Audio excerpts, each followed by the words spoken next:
அண்ணா பல்கலைக்கழக மாணவி வழக்கில் யார் அந்த சார் என்று விசாரணை நடத்த வேண்டும் என கூறியுள்ள இந்திய மாணவர் கூட்டமைப்பின் மாநில செயலாளர் அரவிந்த் சாமி, இந்த வழக்கில் பல கேள்விகள் எழுப்பதால் முறையாக விசாரணை நடத்த வேண்டும் என கேட்டுக் கொண்டுள்ளார். ஒரு கேம்பஸ்ல இன்னைக்கு ஒரு கல்வி வளாகத்துல இத்தனை பாதுகாப்பையும் மீறி ஒருத்தர் உள்ள போயிருக்கிறாருன்னா அதுல பல குளறுபடிகள் நடந்திருக்கு. அப்ப அதற்கு பின்னாடி யார் இருக்கிறா?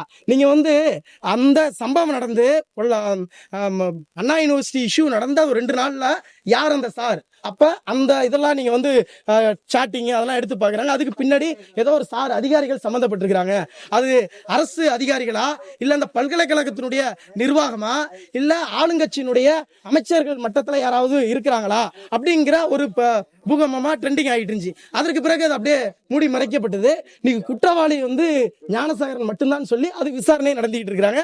இன்னைக்கு தமிழ்நாடு அரசும் கிட்டத்தட்ட விரைந்து முடிக்கணும்ட்டு அரசு சார்பில் ஒரு வழக்கறிஞரை வச்சும் அந்த இதுவும் போயிட்டு இருக்கு. ஆனா இன்னைக்கு அதற்கான தீர்ப்பு அறிவிச்சு அவங்க குற்றவாளின்னு அறிவிச்சிருக்கிறாங்க.